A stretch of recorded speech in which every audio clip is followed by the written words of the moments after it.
The wind rolling off Lake Michigan slammed into the houses like a furious animal that Tuesday evening. Snow flew sideways across Marian Cole's quiet street on Rosewood Lane, covering Chicago in a heavy blanket of white. But the storm outside was nothing compared to the cold betrayal waiting for her inside the house she had lived in for nearly 38 years. Marian stepped into the small foyer, shaking snow from her coat. Her hands weren't trembling from the winter chill. They shook because of the truth she had uncovered only 48 hours ago, the truth that had burned through her veins like fire. She had just returned home 2 days earlier than she told anyone. Her trip to her sister's cabin upstate had been a lie, a trap she set to expose the selfish people who lived under her roof. She had not even removed her boots when she heard the sharp crack of something smashing against a wall. It was a familiar, heartbreaking sound. Porcelain. Breaking. Followed by a furious roar that rattled the cabinets. Marian hurried into the kitchen and froze. Her late mother's hand-painted vase lay in pieces across the floor, destroyed by the man pacing like a mad animal. Jared, her son-in-law, paced across the tiles with a twisted expression, clutching his phone hard enough to snap it in half. His cheeks were bright red, and sweat rolled down his temples.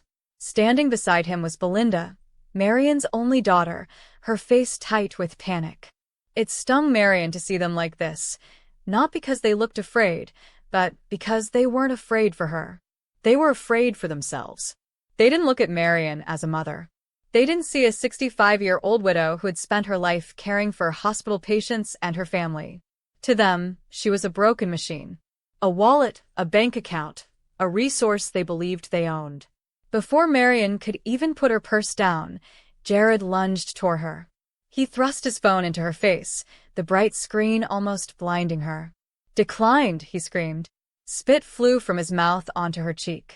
"Do you have any idea how embarrassing it is to stand in a dealership with salesmen watching, ready to buy a $70,000 SUV, only to be told my card has no funds?" Marian didn't look away. For the first time in years, she felt no guilt, no fear, no urge to apologize. Something inside her had changed. A week ago, she would have stuttered excuses. A week ago, she would have reached for her checkbook. A week ago, Marian would have blamed herself, desperate to keep the peace, desperate for the affection she thought she needed. But that old Marian had died in a budget motel room 40 miles away, crying over a stack of financial statements. The Marian standing in the kitchen now was made of steel. She looked at Jared, truly seeing him for the first time, his expensive watch she had unknowingly paid for, his smooth hands untouched by work, and the reckless anger of a man dependent on another person's savings. A strange calm washed over her. "I didn't make a mistake," Marian said quietly. "I closed the account. I moved every dollar to a bank you can't access." Jared blinked in disbelief. Belinda gasped. "You what?" Belinda whispered, gripping the counter. "Mom, why would you do that? We have bills. We're behind on the mortgage for our business space. Jared has payments due. You're going to destroy us." Marian stepped back from the shattered vase and stared at them. "Destroy you," she repeated softly. "I'm saving myself. From both of you." Their faces shifted from anger to panic. Belinda's voice cracked.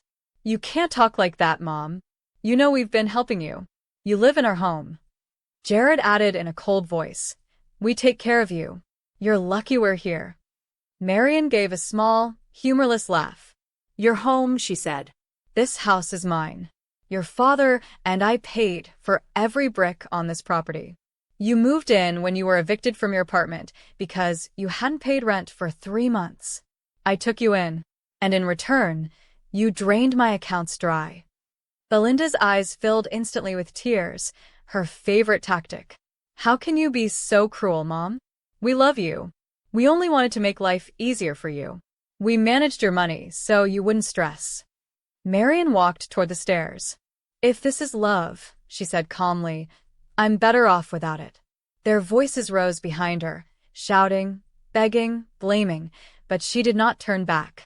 In her room, she locked the door and pushed her heavy dresser in front of it.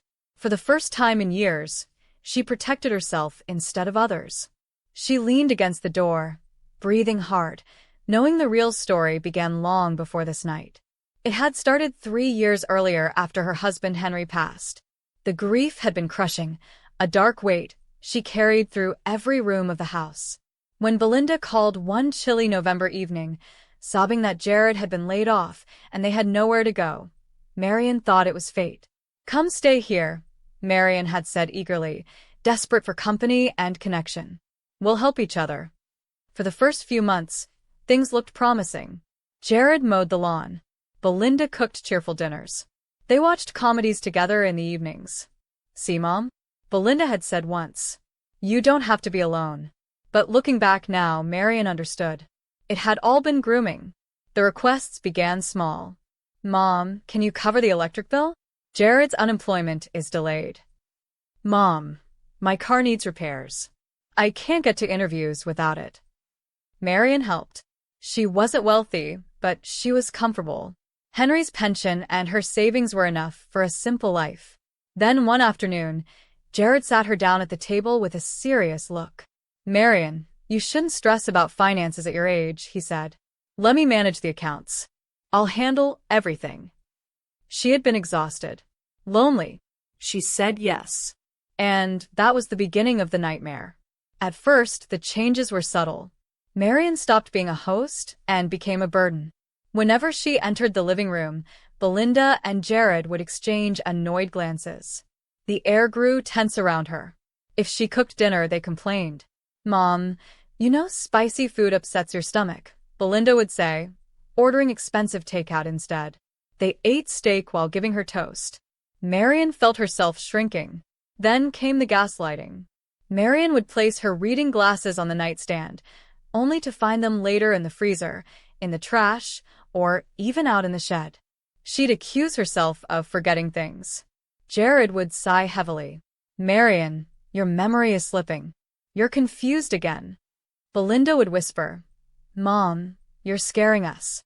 They convinced her she was losing her mind, that she was frail, that she couldn't manage life alone. They took her independence piece by piece. "Why don't you stop driving for a while?" Belinda suggested one day. "You almost missed a turn."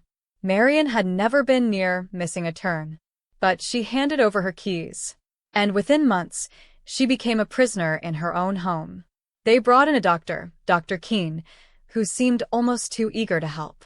He prescribed Marian sedatives she didn't ask for. "Just to help with the anxiety," Belinda insisted. But the pills made Marian foggy, slow, dependent.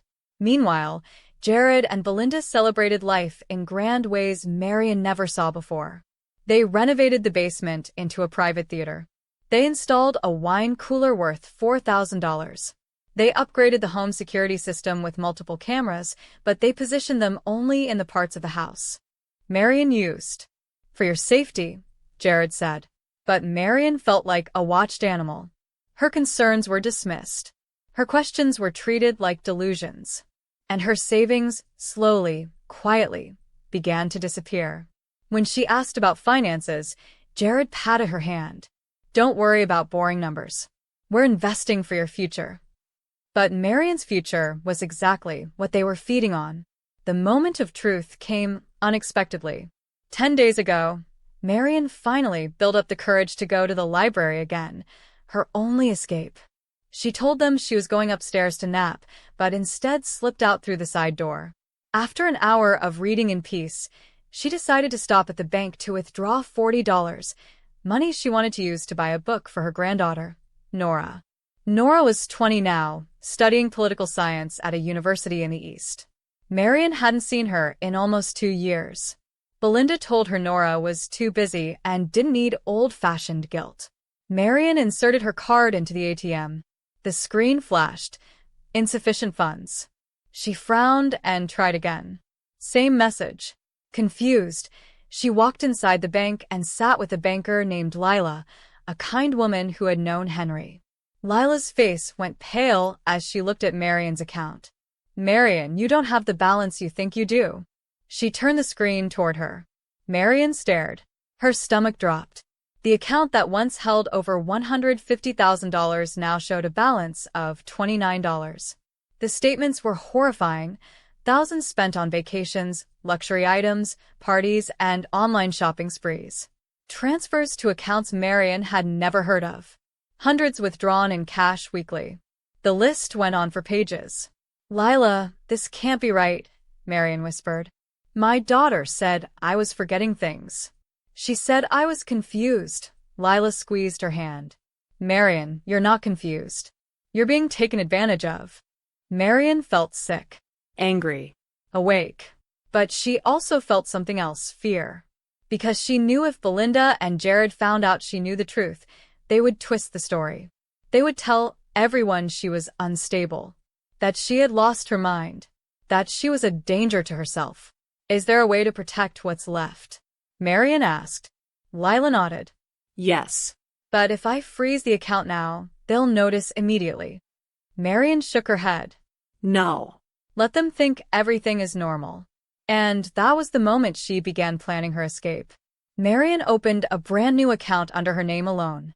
Not a joint account, not a shared one, a truly private one. She transferred the remaining $29 and asked Lila to print every financial statement from the last 3 years. When Marian walked out of the bank, the heavy folder in her bag felt like proof of war crimes. She didn't go home right away. Instead, she sat on a park bench, watching her own house from across the street. She saw Jared come outside laughing loudly on the phone. A delivery van arrived, bringing Belinda 3 new designer handbags. They were living well off her. Marian returned home and played the role of the confused old woman one last time. She let them talk down to her, let them think she was fragile. And then she told them she was going to stay with her sister for a week. Belinda had smiled too quickly. "That's great, Mom. You should get some rest." Jared even offered to drive her, then immediately retracted it when she said she'd already arranged a ride.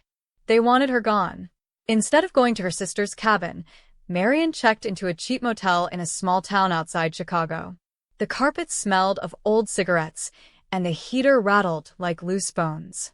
But it was safe. It was hers. For 2 days straight, she spread the bank statements across the bed and highlighted every unauthorized expense. The total theft came to almost $180,000. Marian cried until there were no tears left. When she finally stopped, she picked up her phone and dialed a number she hadn't called in 2 years, her granddaughter, Nora. Nora answered on the second ring. "Grandma," she said in shock. "Mom told me you weren't able to make phone calls anymore." Marian froze. "Nora, your mother lied." There was a long silence on the other end. Then a quiet sob. "Grandma, she told me you didn't want to see me. She said you didn't approve of my major. She told me you kicked me out of the house last time I visited." Marian felt her heart break and heal all at the same time. "Nora, none of that is true." "Grandma," Nora whispered, voice trembling but fierce. "What's happening? Tell me everything." Marian told her. All of it.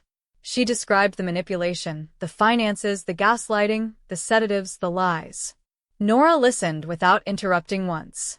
When Marian finished, there was silence. Then Nora took a breath and spoke with the calm determination of a young woman who had learned law to make a difference. "Grandma, don't go home alone. I'm catching a flight. I'll be there in 1 day, but you have to stay safe until I arrive." Marian agreed. For the first time in a long while, she felt hope. That night, she barely slept. She imagined every possible outcome. Belinda and Jared breaking into her room, the confrontation, the truth finally being dragged into the light. And she imagined freedom. The next afternoon, when she returned home ahead of schedule, everything erupted exactly as she expected. Jared shouting. The broken vase. Belinda blaming her. The storm outside matched the storm inside her home. But Marian was ready. And soon, they would learn exactly how ready she was. Marian spent the night barricaded in her bedroom, listening to the chaos below.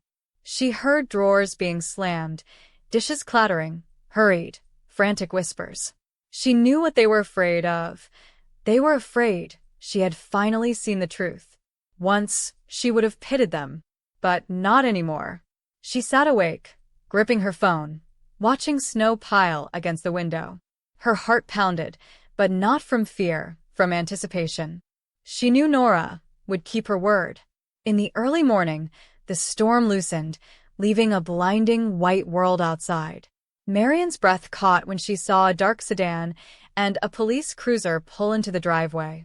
Nora stepped out wearing a thick coat, her braided hair dusted with snow, her face fierce and determined. She wasn't alone. Beside her stood a police officer and a lawyer from her firm. Marian moved the dresser away from her door and headed downstairs. She had been waiting for this. When Marian opened the door, Nora rushed forward and hugged her so tightly that Marian felt her ribs ache. Nora smelled like winter air and strength. "I'm here now," she whispered. Marian nodded. "I know." They walked into the kitchen where Belinda and Jared sat, looking disheveled and exhausted. Jared's eyes widened when he saw the police officer. "What is this?" he barked. "Marian, did you call the police on your own family?" Nora stepped in front of her grandmother. She didn't. "I did," she said, her voice sharp. "My name is Nora Cole. I'm representing Ms. Marian Cole. This is a formal notice of immediate eviction and a protective order." Belinda's jaw dropped. "Nora, you can't be serious. We're your parents." "No," Nora said firmly. "You are abusers, and I have the evidence to prove it." She placed a thick stack of documents onto the kitchen table. Bank statements, transaction logs, screenshots, emails. You stole from her. You gaslit her. You isolated her. And you forced her to take medication she didn't need. Jared swallowed hard. "This is all a misunderstanding." The police officer stepped forward. "Mr. and Mrs. Randall," he said evenly, using their last name with no warmth, "we have received a complaint of financial exploitation and psychological abuse of a dependent adult. Per Illinois law, we are opening a formal investigation." Belinda's face contorted. "Dependent adult? That's insulting. My mother is confused. She doesn't know what she's doing." Nora tapped the documents. "She knows exactly what she's doing. These are your signatures. These are the unauthorized withdrawals. These are the fake investment accounts you opened." The officer set a restraining order on the table. "You have 20 minutes to pack your belongings and leave the premises. If you refuse or attempt to argue, I will arrest you." Jared's bravado crumbled instantly. Wait. Can't we talk about this? Marian, please. We can fix this." Marian raised her chin. "I'm done fixing what you break." Jared collapsed into a chair. Belinda stared at her daughter, betrayal etched into her face. "How could you do this to us, Nora?" Nora crossed her arms. "You did it to yourselves." As Belinda and Jared scrambled upstairs to pack, their shouting echoed through the house. The sounds were desperate, frantic, messy.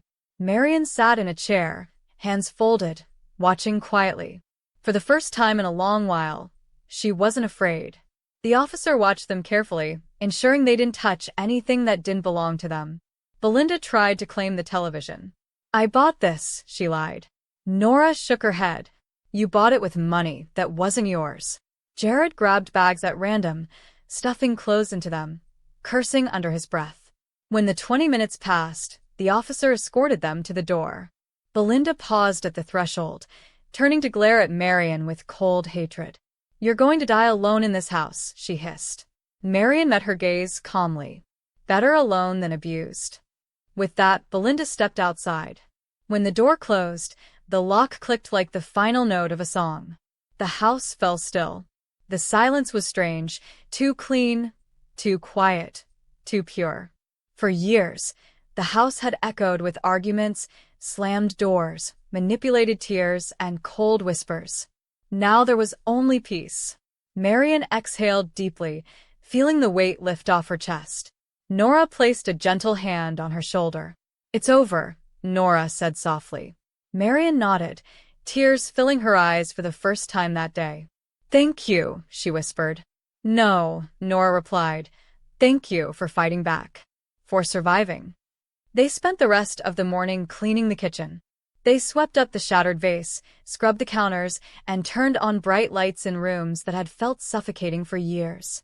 Later, Nora made tea while Marian sat by the window, watching snow melt slowly on the sidewalk. And for the first time in a long time, she didn't feel numb. She felt alive. Nora stayed with Marian for 2 weeks. The house transformed during that time. Marian's old warm blankets replaced Belinda's sterile decor. They removed the security cameras Jared had installed. They cooked spicy food that made Marian laugh with joy. Nora even convinced her to buy herself a small gift, something Marian hadn't done in years. They went to the bank together and ensured every remaining asset was protected under Marian's name alone. No more shared accounts, Nora insisted. Marian agreed. They also met with a financial advisor to set up protective measures and future planning. Marian was surprised by how much control she could reclaim simply by asking questions. "Your confidence is coming back," Nora said one afternoon. Marian touched her chest. "It feels like waking from a nightmare." The legal battle stretched on for months. Belinda and Jared tried everything. They claimed Marian had dementia. They claimed Nora manipulated her. They claimed the money was a gift, not stolen. But the documentation proved otherwise. They had left too many digital fingerprints. In the end, they accepted a settlement that forced them to pay restitution over several years. They avoided jail only because Marian chose compassion over revenge. "I just want my life back," she told Nora. And she got it. Slowly.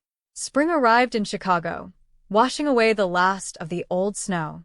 Marian threw open her windows, letting in warm breezes that carried the smell of wet soil and new beginnings. She returned to gardening, a passion she'd abandoned. She planted lilies and sunflowers, her hands deep in the earth.